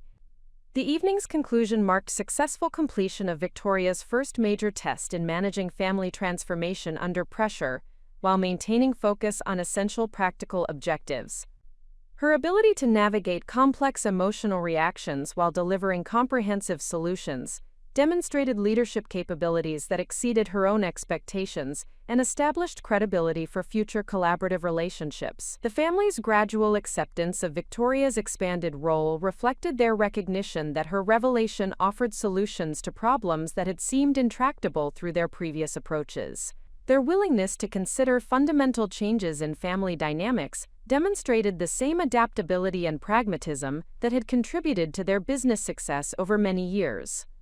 Victoria's success in maintaining composure and strategic focus despite emotional volatility and relationship challenges validated her intensive preparation and confirmed her readiness to assume visible leadership roles within both family and institutional contexts. The evening represented not only successful disclosure of her concealed identity but also demonstration of the leadership presence that would be essential for guiding complex organizational and relationship transformations. The positive outcome of this critical test provided Victoria with confidence that her carefully developed capabilities could indeed serve the protective and advancement purposes that had motivated her years of hidden preparation and empire building. Her transition from invisible observer to recognized leader had begun successfully, establishing the foundation for more comprehensive transformation of both family relationships and business operations. The transformation in family dynamics became immediately apparent during the days following Victoria's comprehensive revelation at the Union Club. The carefully constructed hierarchy that had governed Ashford family financial discussions for decades underwent fundamental restructuring as members gradually absorbed the implications of Victoria's professional credentials, business achievements, and institutional authority. The woman they had dismissed as an ornamental addition to family gatherings was now recognized as the most qualified and resourceful financial professional within their extended network. Victoria observed this recognition process with a mixture of satisfaction and careful attention to the psychological adjustments required from each family member. The shift from condescending dismissal to respectful acknowledgement did not occur uniformly across the group, requiring individualized management approaches that drew upon her growing expertise in stakeholder relations and organizational change dynamics. Her success in navigating these varied reactions would determine whether the family could achieve the collaborative partnership necessary for addressing their collective financial challenges effectively. Richard Ashford's adjustment to Victoria's revealed expertise represented perhaps the most significant challenge in terms of maintaining family unity while establishing appropriate professional recognition. His role as patriarchal financial authority had been central to his identity and family relationships for over 30 years, making acceptance of Victoria's superior credentials and resources particularly difficult from both personal and social perspectives. Victoria understood that his cooperation would be essential for successful implementation of the restructuring strategies she had developed, yet demanding such cooperation without providing face-saving opportunities could generate permanent resentment that would undermine long-term family relationships. Victoria's approach to managing Richard's transition involved careful emphasis on complementary expertise rather than competitive replacement of his established role within the family structure. She presented her institutional resources and international experience as additional capabilities that could enhance his investment strategies rather than corrections to fundamental flaws in his analytical approach. This collaborative positioning allowed Richard to maintain his sense of professional competence while acknowledging the practical benefits that Victoria's expanded involvement could provide for family financial security. The specific areas where Victoria's expertise most clearly exceeded Richard's capabilities were addressed through private consultation sessions that allowed him to learn from her insights without public admission of knowledge gaps that might diminish his standing within the family hierarchy. Victoria provided detailed analyses of emerging market trends, regulatory developments, and institutional opportunities that were not available through Richard's traditional information sources, presenting this intelligence as supplementary research rather than corrective instruction. Richard's gradual recognition of Victoria's analytical sophistication occurred through direct experience with her strategic recommendations and their practical implementation results. Her ability to identify profitable investment opportunities that he had overlooked, combined with her access to institutional relationships that could enhance portfolio performance, provided concrete evidence of capabilities that transcended theoretical credentials or academic achievements.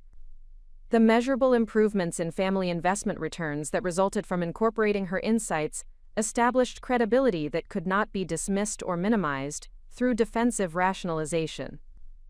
Marcus Ashford's acceptance of Victoria's expertise proceeded more smoothly due to his professional exposure to complex financial structures through his real estate development activities.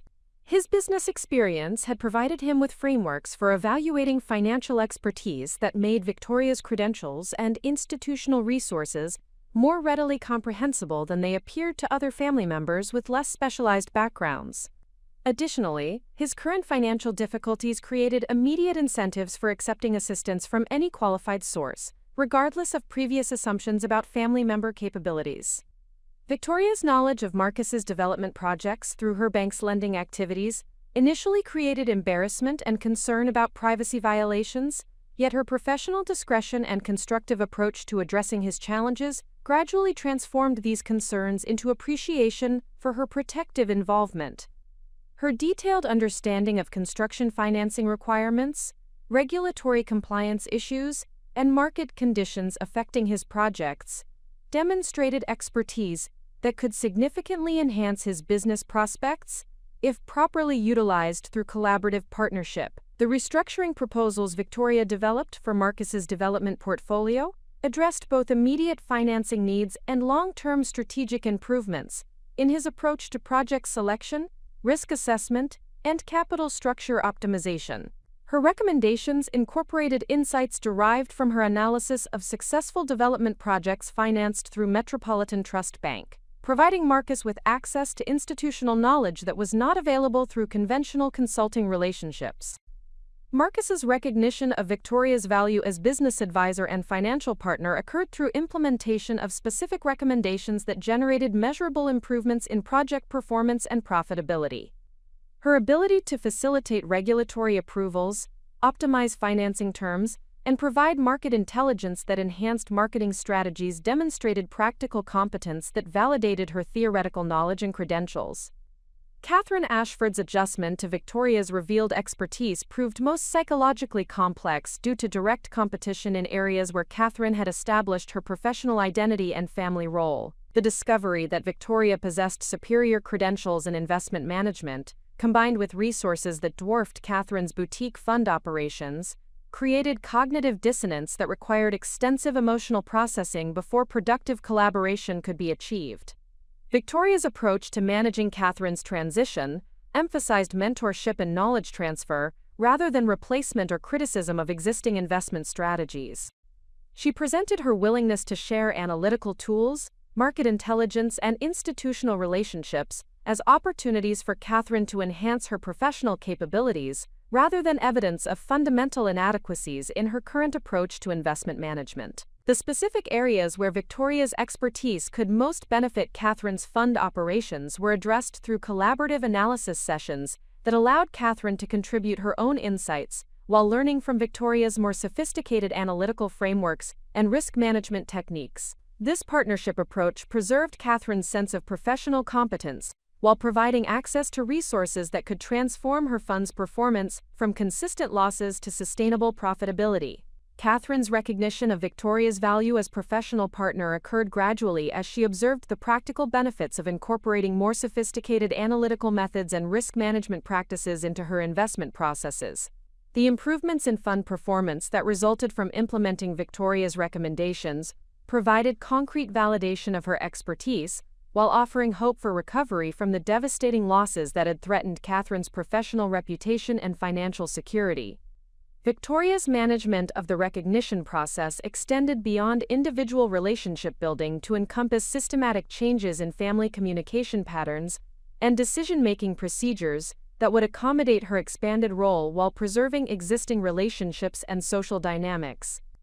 She understood that successful integration of her capabilities required institutional changes that would provide appropriate forums for her input while maintaining respect for family members, established areas of expertise and authority. The development of new family meeting structures that incorporated Victoria's analytical capabilities while preserving existing relationship dynamics required careful attention to psychological and social factors that influenced individual comfort levels with changed circumstances. Victoria designed consultation procedures that allowed family members to access her expertise and resources without public acknowledgement of dependence that might generate embarrassment or resentment. Victoria's establishment of private advisory relationships with each family member provided opportunities for individualized assistance that addressed specific needs and challenges while maintaining appropriate confidentiality regarding personal financial circumstances and business difficulties. These individual consultation arrangements allowed family members to benefit from her expertise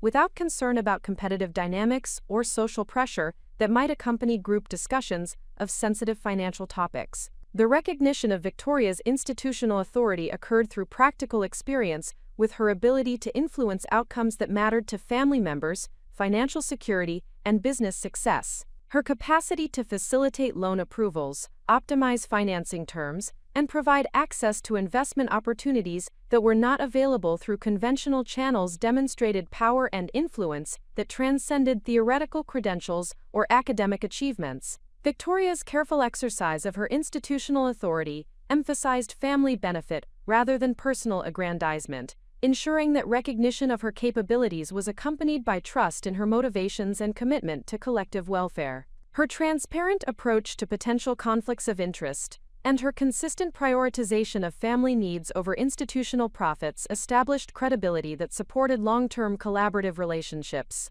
The broader implications of Victoria's recognition within the family structure extended beyond immediate financial crisis resolution to encompass fundamental changes in social dynamics and relationship patterns that had governed family interactions for decades. The acknowledgement of her expertise and authority required adjustments in established hierarchies and communication patterns that affected all aspects of family relationships, rather than simply financial decision-making processes.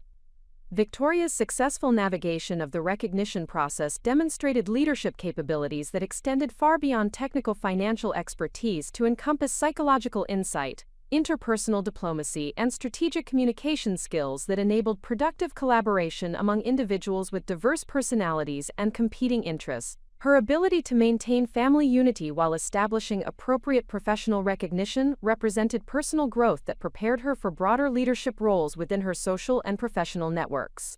The positive outcomes generated through Victoria's expanded involvement in family financial affairs provided concrete evidence of the benefits that could result from honest acknowledgement of capabilities and resources that had been concealed or underutilized due to social assumptions and relationship constraints.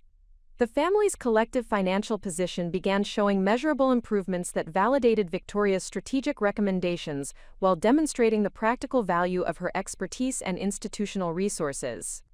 Victoria's recognition as legitimate financial authority within the Ashford family marked completion of her transformation from invisible observer to acknowledged leader, establishing the foundation for more comprehensive changes in both family dynamics and business operations that would define their relationships for decades to come.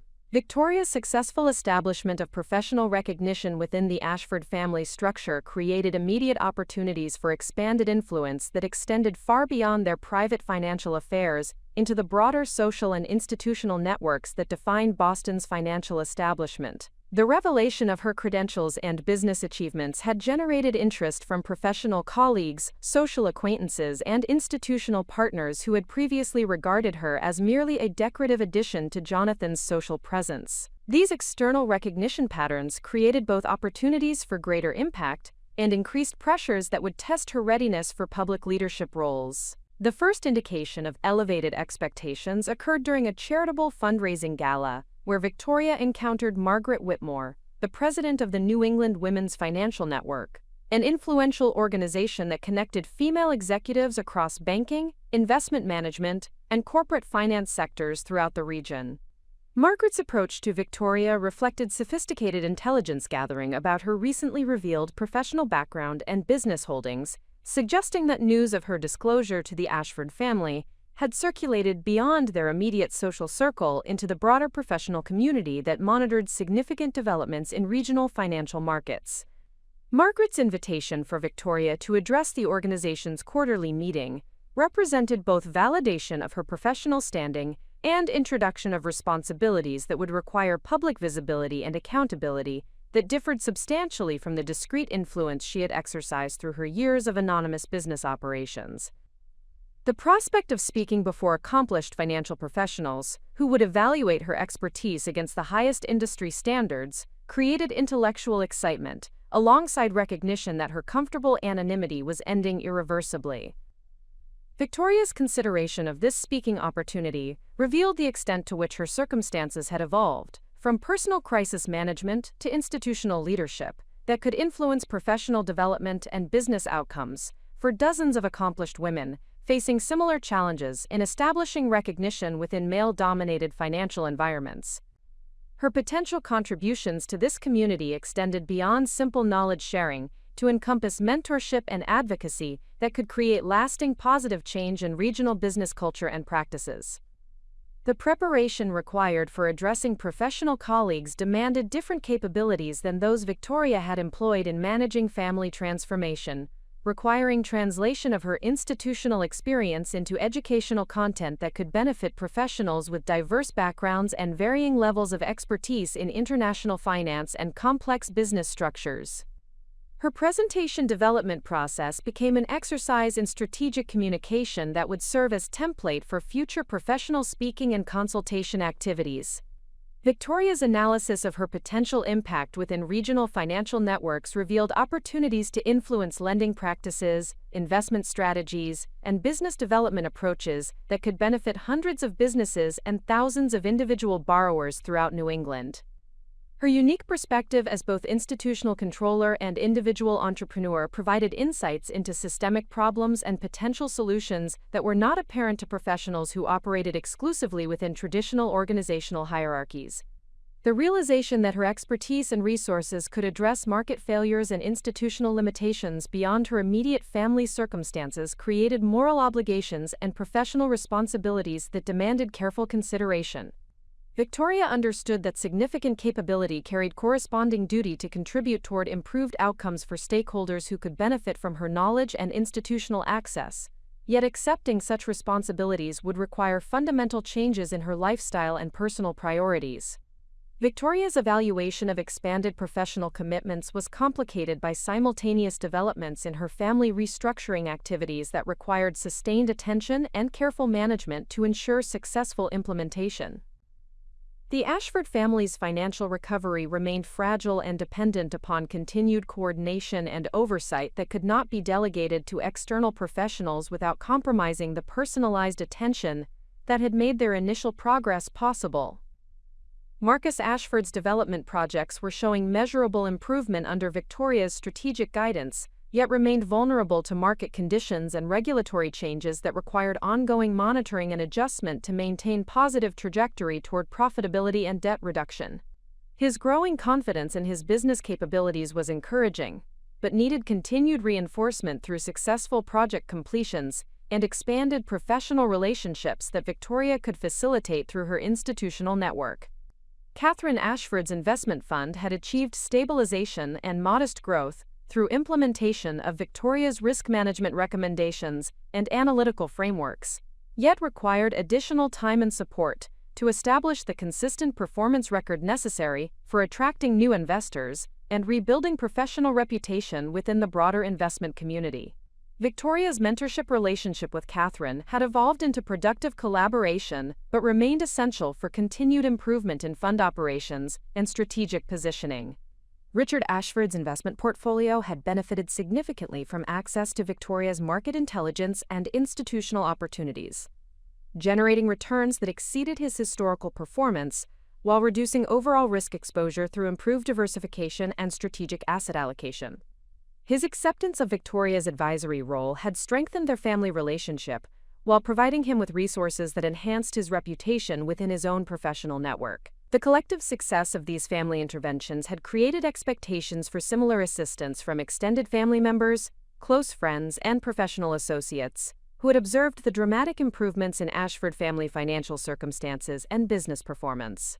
These informal consultation requests represented both validation of Victoria's expertise and indication that her influence would inevitably expand beyond their immediate family structure into broader social and professional networks. Victoria's consideration of these expanding demands for her attention and expertise required strategic evaluation of her capacity to manage multiple complex relationships while maintaining the quality of service and personal attention that had characterized her family interventions. The scalability of her advisory and institutional resources became a crucial factor in determining appropriate scope for her expanded professional activities. The development of systematic approaches to consultation and advisory services required Victoria to create organizational structures and operational procedures that could accommodate growing demand while preserving the personalized attention and strategic focus that distinguished her assistance from conventional financial advisory services. Her consideration of these operational challenges revealed the need for careful balance between accessibility and exclusivity that would maintain the quality and effectiveness of her interventions. Victoria's analysis of market demand for her unique combination of institutional resources and personalized advisory services revealed significant opportunities for business development that could generate substantial revenue while providing meaningful assistance to underserved market segments. Small business owners, individual entrepreneurs, and family-controlled enterprises often struggled to access the sophisticated financial expertise and institutional relationships that Victoria could provide through structured consultation arrangements. The prospect of formalizing her advisory activities into organized business operations created both excitement about professional fulfillment and concern about maintaining the flexibility and personal focus that had made her family interventions successful. Victoria understood that institutionalizing her services could provide greater impact and sustainability, yet might compromise the intimate understanding and customized solutions that had characterized her most effective work. Victoria's evaluation of these expansion opportunities was influenced by recognition that her unique position as both institutional controller and individual advisor provided competitive advantages that could benefit clients in ways that conventional service providers could not match. Her ability to facilitate financing, provide market intelligence, and coordinate complex transactions through her institutional network represented capabilities that were not available through traditional consulting relationships. The increasing complexity of demands upon Victoria's time and expertise required development of prioritization frameworks that could guide her decision-making regarding which opportunities to pursue and which requests to decline or refer to other professionals. Her commitment to family welfare remained primary consideration, yet growing recognition of her broader potential contributions created obligations that extended beyond personal and familial concerns. Victoria's contemplation of these expanded responsibilities revealed the extent to which successful professional development had transformed her from someone seeking recognition into someone bearing responsibility for utilizing recognition in service of others who could benefit from her expertise and resources. The transition from private capability to public leadership represented personal growth that would define her professional identity and social contributions for decades to come. The rising stakes associated with Victoria's expanded visibility and influence demanded corresponding increases in her professional standards, operational sophistication, and strategic planning capabilities that would ensure her continued effectiveness while protecting her reputation and family relationships from potential negative consequences of public prominence. Her success in managing these elevated expectations would determine whether her transformation from anonymous observer to recognized leader could sustain long-term positive impact for all stakeholders involved in her expanding professional network. Up next, you've got 2 more standout stories right on your screen. If this one hit the mark, you won't want to pass these up. Just click and check them out. And don't forget to subscribe and turn on the notification bell so you don't miss any upload from us.